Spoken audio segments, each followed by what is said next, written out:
காலையில் எழுந்திரிச்சி அடுப்பெலாம் மொழுகி கோலம் போட்டுட்டு நாட்டுக்கோழி அறுக்க போயிட்டோம். எங்கள் அப்பா அறுத்து கொடுத்துட்டு போனார். நாங்கள் க்ளீன் பண்ணி குழம்பு வைக்க ரெடி ஆகிட்டோம். தக்காளி, வெங்காயம், சோம்பு, சீரகம்லாம் போட்டு வதக்கிக்கணும். நாட்டுக்கோழி குழம்பு தான் பார்க்க போகிறோம் இன்றைக்கி. வதக்கிட்டு அதை அரைச்சி வச்சுக்கணும் சைடில். அப்புறம் தேங்காய், ஒரு மூடி தேங்காய் போதும், அரைச்சி வச்சுக்கணும் அதையும் சைடில்.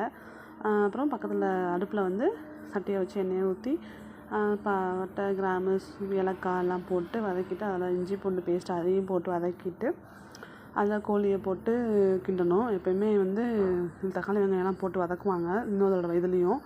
சரி, கோழி ஒரு 1/2 கிலோ தானே இருக்குது அப்படின்ட்டு வேணாம் அப்படின்ட்டு எதுக்கு சதன்னு குழம்பு கெட்டியாக வச்சுக்கிட்டு தண்ணியாக இருக்கட்டும் அப்படின்ட்டு அப்படியே போட்டு வதக்கிட்டாங்க.